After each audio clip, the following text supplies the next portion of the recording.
నమస్కారం, వార్తలకు స్వాగతం. ముందుగా ముఖ్యాంశాలు. ఉరవకొండలో కదలిరా బహిరంగ సభలో టీడీపీ అధినేత నారా చంద్రబాబు నాయుడు జగన్పై పలు విమర్శలు.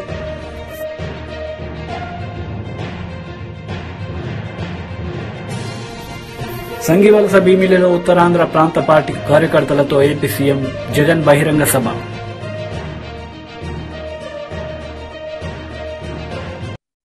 సంగివలస భీమిలిలో ఉత్తరాంధ్ర ప్రాంత పార్టీ కార్యకర్తలతో ఏపీ సీఎం జగన్ బహిరంగ సభ నిర్వహించారు. ఈ సందర్భంగా ఆయన ప్రసంగించారు. చిత్తుల పద్మవ్యూహం కనిపిస్తా ఉంది అక్కడ, కానీ పద్మవ్యూహంలో చిక్కుకొని వారి బాణాలకు బలైపోవడానికి ఇక్కడ ఉన్నది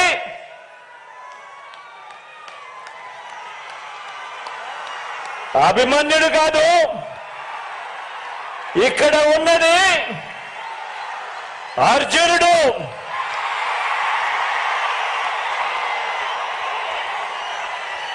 ఆ అర్జునుడికి తోడు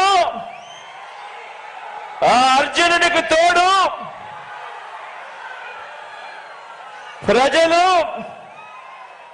దేవుడి దయ, ఇక్కడ ఉన్న నా అన్నదమ్ములు, నా అక్క చెల్లెమ్మలందరూ, ఇంతమంది కార్యకర్తలు, ఇంతమంది అన్నదమ్ములు, ఇంతమంది తోడు కృష్ణుడి రూపేణ మీ అర్జునుడికి, మీ బిడ్డకు ఇంతటి అండదండలిస్తా ఉన్న పరిస్థితులు ఇక్కడ ఉన్నాయి. కాబట్టి మీ బిడ్డ భయపడడు, మీ బిడ్డ తునకడు. మీ బిడ్డకు మీ అందరి అండదండలు ఉన్నంత కాలం, ఈ 56 నెలల్లో మనము పేద ప్రజల మీద ప్రేమతో, బాధ్యతతో అమలు చేస్తా ఉన్న ఆ పథకాలు, ఆ స్కీములే మనకు బాణాలు, మనకు వస్త్రాలు.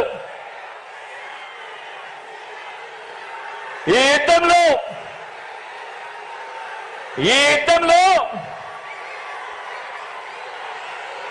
175కు 175 టార్గెట్, 175కు 175 వైఎస్ఆర్ కాంగ్రెస్ పార్టీ టార్గెట్. ఈ యుద్ధంలో వైఎస్ఆర్ కాంగ్రెస్ పార్టీ గెలిపే లక్ష్యంగా దేవుడి దయతో మనం ప్రతి ఇంటికి, మనం ప్రతి ఊరికి, మనం ప్రతి ప్రాంతానికి చేసిన మంచి వల్ల చంద్రబాబుతో సహా అంతా కూడా ఓడాల్సిందే అని చెప్పి కూడా ఈ సందర్భంగా చెప్పడానికి గర్వపడతా ఉన్నా.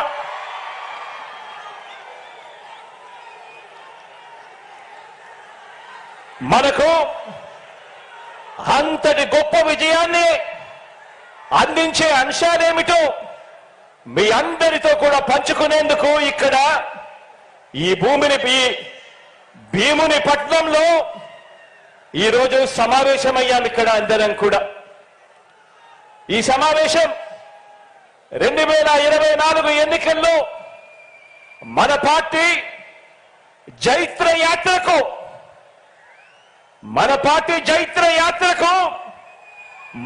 25 ఏళ్ల పాటు మన సంక్షేమ అభివృద్ధి పాలన కొనసాగింపునకు సన్నాహక సమావేశం ఈరోజు ఇక్కడ ఈ భీముని పట్నంలో జరుగుతా ఉంది. ఈ సమావేశం మన పార్టీని భుజాన మోస్తా ఉన్న కార్యకర్తలు, లీడర్లు, అభిమానులకు, ఆత్మీయులకు మరింత ఆత్మవిశ్వాసం నింపే సమావేశం ఈ రోజు ఈ భీముని పట్నంలో జరుగుతా ఉంది. ఈ సమావేశం మేనిఫెస్టో ద్వారా మనం ఇచ్చిన ప్రతి మాట అధికారంలోకి వచ్చిన తరువాత త్రికరణ శుద్ధితో ఆ మేనిఫెస్టోలో చెప్పిన ప్రతి మాటను నెరవేరుస్తూ ఆ మేనిఫెస్టోను ఒక బైబిల్గా, ఆ మేనిఫెస్టోను ఒక భగవద్గీతగా, ఆ మేనిఫెస్టోను ఒక ఖురాన్గా భావిస్తూ ఏకంగా 99% హామీలను నెరవేర్చిన పార్టీగా మీతో నా ఆలోచనలను పంచుకునేందుకే ఈ సమావేశం. గతంలో ఎప్పుడైనా కూడా గమనిస్తే ఎన్నికలకు ముందు పార్టీలు మేనిఫెస్టో అని చెప్పి, ఎన్నికల ప్రణాళిక అని చెప్పి రిలీజ్ చేస్తాయి. ఎన్నికలు అయిపోయిన తర్వాత చెత్తబుట్టలో వేస్తా ఉన్న సాంప్రదాయాన్ని మనం చూసాం. మొట్టమొదటిసారిగా నేను చెప్తా ఉన్నా, మీ బిడ్డ ప్రభుత్వం దాన్ని మార్చింది అని చెప్పి.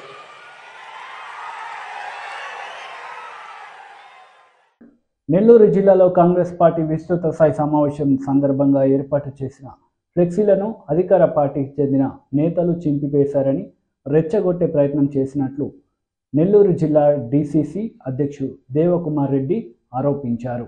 ఈ ఘటనపై ఏపీసీసీ చీఫ్ వైఎస్ షర్మిలారెడ్డి ఆగ్రహం వ్యక్తం చేశారు. అదానికి శాశ్వతంగా రాసిచ్చేశారు అంటే ఇది అన్యాయం కాదా? రాజశేఖర్ రెడ్డి గారు ఉద్దేశించిన సంక్షేమ పాలన ఇది ముమ్మాటికి కాదు. గంగవరం పోర్టు అలా తయారైతే ఇక్కడ కృష్ణపట్నం పోర్టుకు సంబంధించిన కార్మికులు ఎంతో మంది ఉన్నారు. ఈ పోర్టులు కూడా మొత్తం అదానికి కట్టబెట్టారు. వాళ్ళేమో ఇక్కడ నుంచి కంటైనర్ టెర్మినల్ మొత్తము తొలగిస్తారట. ఇది మొత్తం బల్క్ కార్గోగా చేస్తారట. ఆ ప్రమాదం ఉంది. అదే గనక జరిగితే 10,000 కుటుంబాలు రోడ్డున పడతాయి అని వీళ్ళ ఆవేదన. ఇది ఎక్కడి న్యాయం? ఇది ఎక్కడి న్యాయం? వాళ్ళు స్థానికులు, ఇక్కడ ఉద్యోగాలు చేసుకుంటున్నారు, ఇక్కడ బ్రతుకుతున్నారు. కృష్ణపట్నం పోర్టు మీద వాళ్ళు, వాళ్ళ తల్లిదండ్రులు అందరూ బ్రతికిన వాళ్ళు.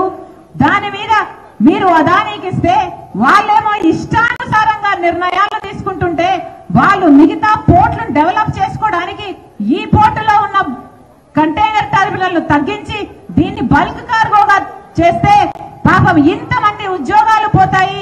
మాకు ఈ రోజు కనీసం ఉద్యోగ భద్రత లేదు అని మొత్తుకుంటున్నారే. ప్రభుత్వానికి వీళ్ళకు బదిలీ చేయాల్సిన సమాధానం చెప్పాల్సిన అవసరం లేదా? మరి ఏం సమాధానం చెప్తున్నారు? కనీసం మినిస్టర్ దగ్గరికి పోతే కనీసం పలకను కూడా పలకటం లేదట. మరి 10,000 మంది జీవితాలతో ఆడుకున్నట్టు కదా.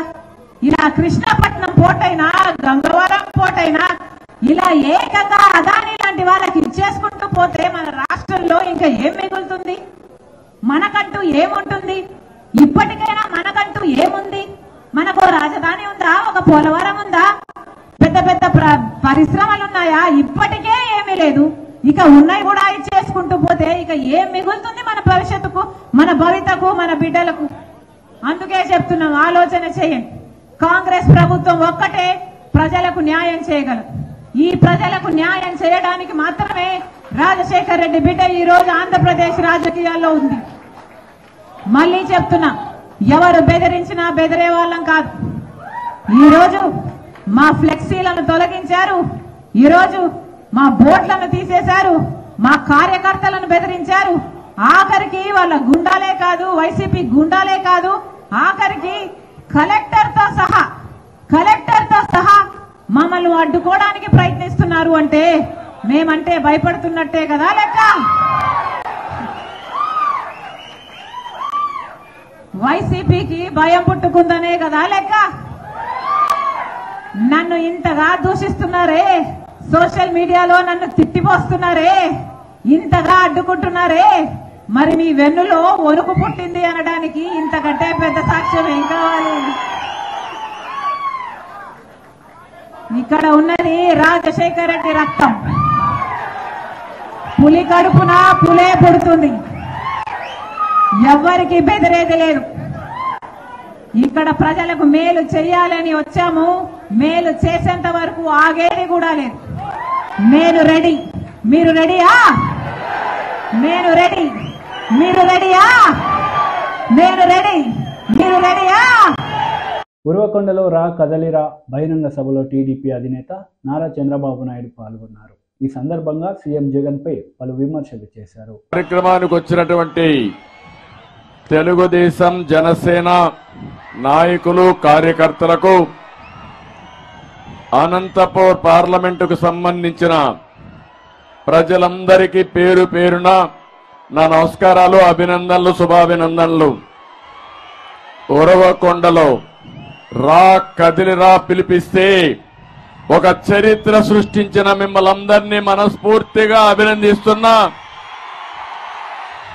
మనస్ఫూర్తిగా ధన్యవాదాలు తెలియజేసుకుంటున్నాను.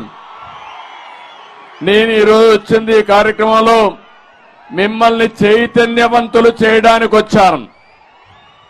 భవిష్యత్తుకు ఏ విధంగా ముందుకు పోవాలి, ప్రజల్లో ఏ విధంగా, ఇది చూస్తే నా పూర్వ జన్మ సుకృతంగా నేను భావిస్తున్నా. ఈ ఉరవకొండలో స్పష్టమైన మార్పు కనపడుస్తా ఉంది. తెలుగుదేశం జనసేన గాలి వీస్తా ఉంది. మొన్ననే ఇక్కడ ముఖ్యమంత్రి జగన్ మీటింగ్ పెట్టాడు. దానికి సాక్షులు ఈ పోలీసులే. ఆ మీటింగ్ కి మీటింగ్ పోలికే లేదు. అవునా కాదా? అది తోలిన జనం, కూలీ జనం. ఇది స్వచ్ఛందంగా వచ్చిన ప్రజా చైతన్యం. ఈ ఉత్సాహం చూస్తే ఇంకా జగన్ కు నిద్ర రాదు. 74 రోజులు ఇంక నిద్రే లేదు తనకి. ఎక్కడికి పోయినా ప్రజలే చెప్పబోతున్నారు, చీ నువ్వు మాకొద్దని. ఆ పరిస్థితికి వచ్చాడు.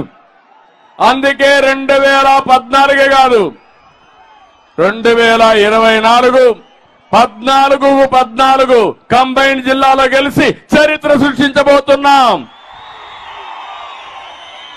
ఒకసారి మొన్ననే జగన్మోహన్ రెడ్డి ఓటమిని ఆమోదించాడు. ఆయనకు కూడా అర్థమైపోయింది. సర్వేలు వచ్చాయి. ఎంత గర్వంగా ఉన్నాడు. ఈ రోజు ఏ విధంగా మాట్లాడుతున్నా మీరు చూస్తే 2021లో ఎవరు నా ఎంట్రుక పీకలేరన్నాడు. అన్నాడా లేదా? జ్ఞాపకం ఉందా మీకు? అంత గర్వంగా మనిషి అహంభావంగా ప్రవర్తించాడు. 2022లో ప్లీజ్ ప్లీజ్ నన్ను నమ్మండి, నన్ను నమ్మండి అని అడుక్కున్నాడు. అవునా కాదా? 2023లో నాకు ఎవరూ లేరు, మిమ్మల్ని నమ్ముకున్నా. ఆ మాట కూడా చెప్పాడా లేదా? 2024 వచ్చే కొద్దికి ఏమంటున్నాడు తమ్ముళ్ళు? హ్యాపీగా దిగిపోతాడంట. దిగిపోవడం కాదు, దించుతారు. అవునా కాదా? నువ్వు పెట్టినటువంటి ఇబ్బందులకు గాని, నువ్వు చేసిన పనులకి నిన్ను శాశ్వతంగా సమాధి చేసే రోజులు దగ్గరలో వస్తాయి. అవునా కాదా? వైఎస్ఆర్ కాంగ్రెస్ పార్టీని భూస్థాపితం చేస్తామని గట్టిగా చప్పట్లు కూడా చెప్పండి. విశాఖపట్నంలో మీటింగ్ ఉంది. సిద్ధం కాదు, నిన్ను దించడానికి మేము సిద్ధంగా ఉన్నామని అక్కడికి వెళ్ళిపోవాలి. గట్టిగా చప్పట్లు కూడా చెప్పాలి.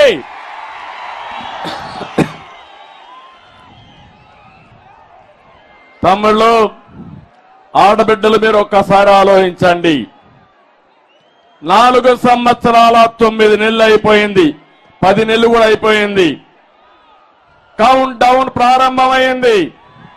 74 రోజులే. ఈ రాష్ట్రానికి పట్టిన శని విరగడ కోసం 74 రోజులు ఉండాలి.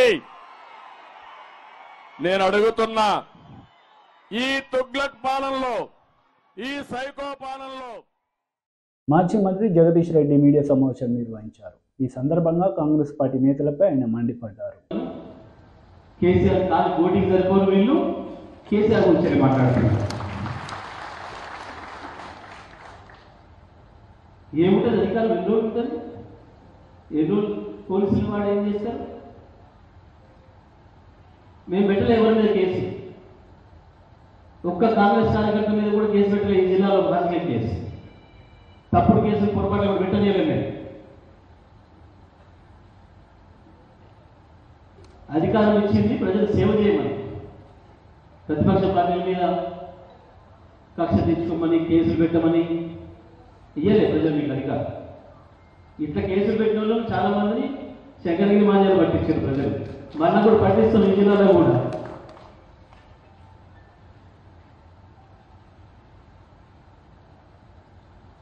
మీకు భయం, మాకు ఇప్పుడు భయం ఉండదు. మేము మొదలు పెట్టినాడే ఇవన్నీ ఉంటాయి అని తెలుసుకొని మొదలు పెట్టి వచ్చిన వాళ్ళం. ఈ జిల్లానే అద్భుతమైన పోరాటం చేసింది. వేలాది మంది మహిళలతో సాగర్ నీళ్ళ కొరకు ఉద్యమం చేసి సాగర్ నీళ్ళు సాధించింది. మీరు దద్దమ్మలాగా పడినారా? శాసనసభ్యులు మీరే, మంత్రులు మీరే. నాగకృష్ణ గడమకాలం పైన, ఎస్ఎల్పిసి పైన వరుసగా అన్యాయం చేస్తూ 7 సంవత్సరాలు ఒక్క చుక్క నీళ్ళు లేకుండా కింది తీసుకుపోతుంటే పదవులకు పెదవులు మూసుకున్న వాళ్ళు మీరు.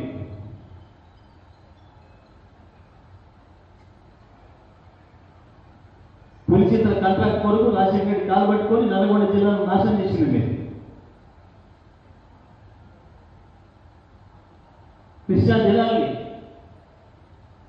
అడ్డగోలుగా కాలు దవ్వుకొని 60,000 క్యూసెక్ తీసుకుపోతుంటే రాజశేఖర్కి హారతులు పట్టినోళ్ళు మీరు. నల్లగొండను నాశనం చేసి ఒకప్పుడు అద్భుతంగా వ్యవసాయంలో దేశంలో నెంబర్ 1 ఉన్న నల్లగొండను ఒక కరువులాగా చేసి, కరువు జిల్లాలాగా చేసి ఆఖరికి ఫ్లోరిన్ మహమ్మారికి అప్పచెప్పిపోతే మీ చేతగాని సన్నాసులు మేము వచ్చి పారదోలిన ఫ్లోరిన్ 6 ఏళ్లలోనే ఫ్లోరిన్ పారదోలి భారతదేశంలోనే మళ్ళీ నెంబర్ 1 చేసిన వ్యవసాయంలో. భారతదేశంలో అత్యంత వరి దిగుబడి సాధించిన జిల్లాగా వరుసగా 5 సంవత్సరాలు నల్గొండ జిల్లా రికార్డు చూసింది. ఉమ్మడి నల్గొండ జిల్లా వచ్చిన మీరు మొదలైంది అప్పుడే. చీకట్లకి అమ్ముకుంటున్నాయి. ఇక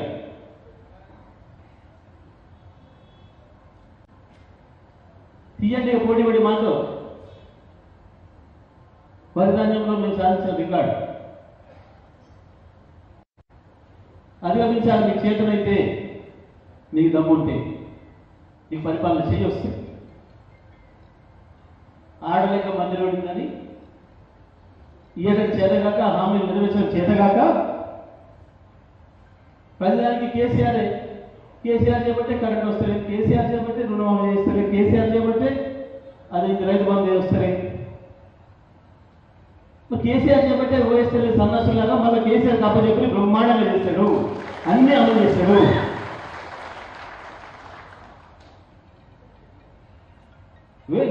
నేను చేస్తాను ఊరికొస్తుంది అప్పచెప్తే మీకు భూమి మెడలే కాన్వెంట్ లాంటి ఏడ్చుకోబోతున్నావు. ఎమ్మెల్సీ సి రామచంద్రయ్య, టీడీపీ నాయకులు వెలగపూడి గోపాలకృష్ణ ప్రసాద్ మీడియా సమావేశం నిర్వహించారు. ఈ సందర్భంగా పలు అంశాలపై ఆయన మాట్లాడారు. మాకు తగినంత సమయం ఇవ్వాల్సిన అవసరం ఉంది వాళ్ళు, కానీ ఆ రూల్కు అగెన్స్ట్గా I'm forced to appear before the chairman. Virtually I'm forced.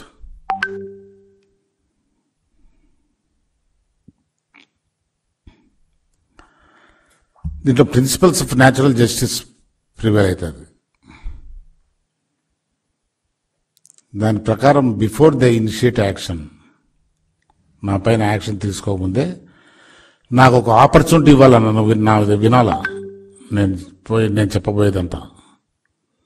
అటువంటి అవకాశం ఇవ్వకుండానే వాళ్ళు యాక్షన్ తీసుకునేటువంటి ప్రయత్నం చేస్తున్నారు. ఒకటి, చట్ట ప్రకారం నేను I'm entitled to get time. రెండోది, my wife is in a critical stage health కండిషన్స్లో. నేను ఆ పరిస్థితుల్లో నేను టైం అడిగితే టైం ఇచ్చేదానికి కూడా మీరు అన్హ్యూమన్గా పోవటం చాలా దారుణంగా ఉంది. అది ఎంత ఇండిక్టివ్గా పోతున్నారు, ఇంత ఇండిక్టివ్గా పోవాల్సిన నెసిటీ ఉందా? నేనేం కాన్స్టిట్యూషనల్ వైలేషన్ చేయలేదు. నేను మెంబర్గా రాజ్యాంగం పైన ఓత్ తీసుకున్నా కౌన్సిల్లో. నేను కౌన్సిల్లో ఏమీ కాన్స్టిట్యూషనల్గా వైలేషన్ చేయలేదు, ఎనీ విప్ని డిఫై చేయలేదు. పార్టీకి రాజీనామా చేసింది వాస్తవం. పార్టీలో అన్డెమోక్రటిక్గా పార్టీ ఫంక్షన్ అవుతున్నది. ఇటువంటి వాతావరణంలో నేను I can't continue as a member, please accept my resignation అని పంపించా.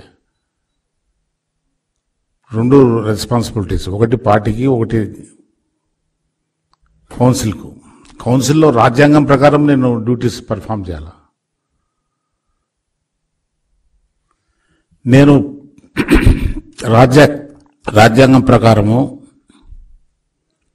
నా ఆబ్లిగేషన్స్ ఏమున్నాయో, నా డ్యూటీస్ నేను without any default I have performed. నేను బడ్జెట్ అప్రూవల్ ఇచ్చా, అందరితో పాటు బడ్జెట్కు అప్రూవల్ ఇచ్చిన వాళ్ళ నేను ఒకడిని. బడ్జెట్ వైలేషన్స్ అంతా చేశారు మీరు, దాంట్లో ఎన్నో వైలేషన్స్ ఉన్నాయి. ఇటువంటి అరాచకమైన పరిపాలన చేస్తున్నారు. దానికి నేను పార్టీలో ఉండదలుచుకోలేదని నేను చెప్పాను. 3 దారుల బుక్ లాంచ్ చేశారు ఉండవల్లి అరుణ్ కుమార్ మరియు జయప్రకాష్ నారాయణ్. ఈ సందర్భంగా వారు మాట్లాడారు. సంక్షేమాన్ని అభివృద్ధిని సమన్వయం చేయడం ఎట్లా, అది కాస్త అవినీతి లేకుండా ఉంటే, కాలక్రమేణా చట్టబద్ధ పాలన మెరుగుపడితే, అధికారాన్ని వికేంద్రీకరిస్తే, ఒక 20 ఏళ్ళు పోయాక కనీసం మా అవసరం తీసుకొచ్చినప్పుడైనా సరే ఓట్లకి డబ్బులు కట్టకుండా ఈ 30-40 కోట్ల ఖర్చు లేకుండా ఉంటే అద్భుతం. కనీసం ఈ లోపల సంక్షేమాన్ని అభివృద్ధిని కలపండి, సమతూకాన్ని పాటించండి, భవిష్యత్తుకి బాటలు వేయండి. కాబట్టి ఇలాంటి అధ్యయనం పార్టీలకు అతీతంగా, రాగద్వేషాలకు అతీతంగా కొంచెం లోతైన ఆలోచన జరుగుతున్న ఆశిస్తూ, దాని నుంచి మన పిల్లలకు కావాల్సిన పాఠాలు నేర్చుకుంటామని ఆశిస్తూ, తెలుగునాట ఈ మూర్ఖత్వానికి కాస్త స్వస్తి చెప్పి మన ఉమ్మడి భవిష్యత్తుకి ఏ రకంగా నిర్ణయించుకోవాలి, ఎవరు అధికారంలో ఉన్నా, అధికారులు ఎవడున్నాడో ముఖ్యం కాదు, మన జీవితాలు యువతను ముఖ్యం. ఆ అవగాహన కాస్తంత యువతలో వస్తుందని, ఈ యువత ఈ ముఠాలుగా చీలిపోయిన పెద్దవాళ్ళకి కాస్త బుద్ధి చెప్తారని మనసారా ఆశిస్తూ, మరోసారి సోదరుడు అమర్ గారిని మనసారా అభినందిస్తూ నేను సెలవు తీసుకుంటున్నాను. ముఖ్యమంత్రి గారు అని ఆగిపోయి వచ్చి ఈయన పడుకుని ఉన్నాడు. ఎలాగా ఏదో దీపం చూడాలంటే అప్పుడు కారు లోపల లైట్లు ఏమి ఉండేవి కాదు. ఎలా మొత్తానికి ఈయన్ని లేపి ఒక్కసారి దీపం దగ్గరికి ముందు లైట్ల ముందుకు తీసుకురండి అని, ఏదో అబద్ధం చెప్పి పారిపోదామని చూస్తున్నారేమో అంటే తీసుకున్న లైట్ల ముందుకి ఈయన లేచి ఇలా ఏంట్రా ఏంటి అంటే ఒకసారి దిగండి సార్, ఒక్కసారి కారు ఏమన్నా పాడైందేమో అనుకుని వచ్చాడు. వచ్చి కారు ముందు నిలబడితే వీళ్ళు నలుగురున్నారు. ఎవర్రా మీరు అంటే పక్కన సామూర్తి గారు ఒక మస్తా చెప్పాడు, దొంగలండి. దొంగలా? పార్టీ ఫండ్ ఏమిస్తారా అంటే వాళ్ళు అయ్యా బోడీ అవ్వలేదండి మాకు, ఈ కారులో ఏమన్నా దొరుకుతుందేమో అనుకున్నాం. పంతులు గారు మీ దర్శనం అయింది చాలు, మాకు కాలమే పడిపోయారు.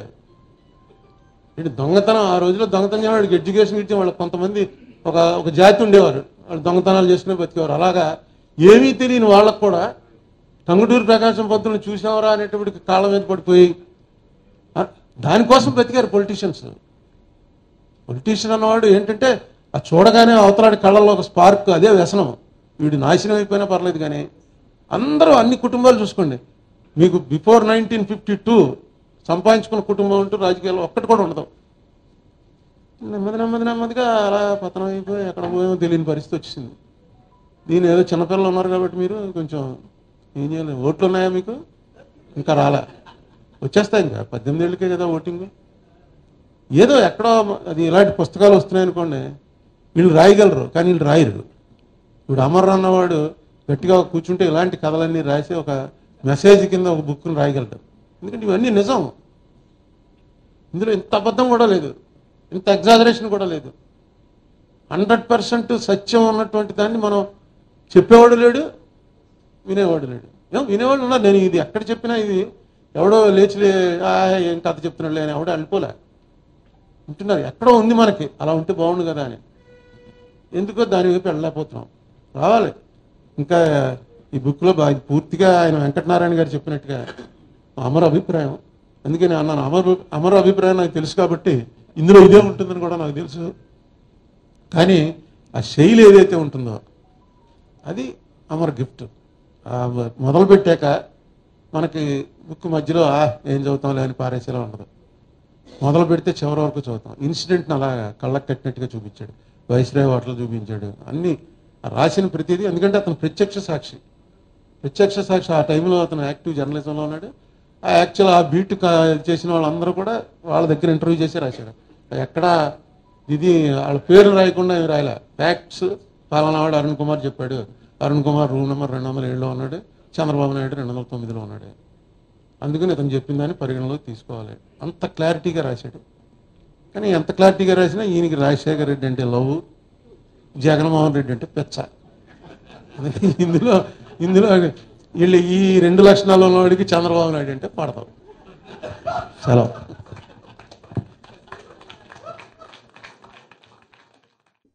వార్తలు ముగించే ముందు ముఖ్యాంశాలు మరోసారి. ఉరవకొండలో కదలిరా బహిరంగ సభలో టీడీపీ అధినేత నారా చంద్రబాబు నాయుడు జగన్పై పలు విమర్శలు.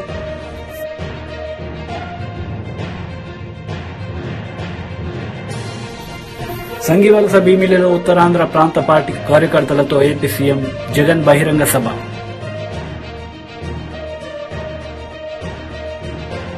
ఈ వార్తలు ఇంతతో సమాప్తం. తిరిగి ప్రసారమయ్యే వార్తలు మళ్ళీ కలుద్దాం. అంతవరకు సెలవు. నమస్తే.